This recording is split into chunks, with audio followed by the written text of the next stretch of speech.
Rahmanirrahim. Assalamu alaikum. How are you?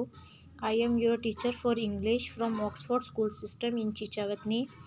Last time we have discussed about past continuous tense. Now we start past perfect tense. Urdu में निशानी फ़िक्रे के आखिर में चुका था, चुकी थी और चुके थे वगैरह आता है। फॉर्मूला देखें, subject, helping verb had, verb की थर्ड फॉर्म और ऑब्जेक्ट।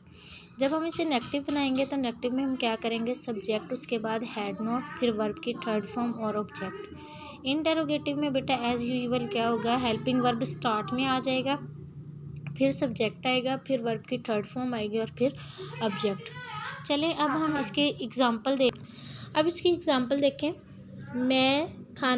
मैंने खाना खा लिया था। ठीक है, कोई भी काम है वो हो चुका है।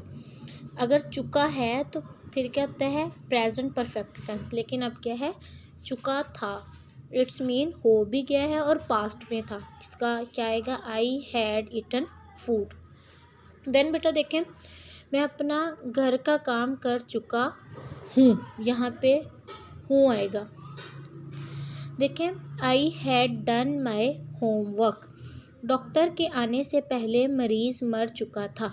अब ये तो सिंपल टेंस थे, इसमें हमने जस्ट जो है नॉर्मल बात की कि हो गया था। इसमें देखें दो फ़िक्रे बन रहे हैं, एक मरीज़ का मर जाना, ठीक है, और दूसरा क्या है, डॉक्टर का आना।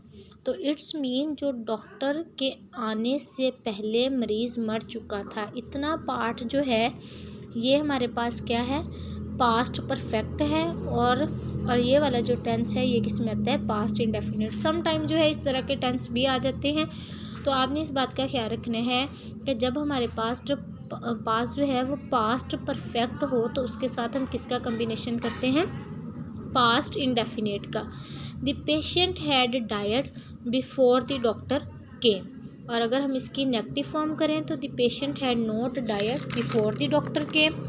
और अगर हम इसकी इंटेरोगेटिव फॉर्म देखें तो अब हमारे पास होगा had the patient died before the doctor came.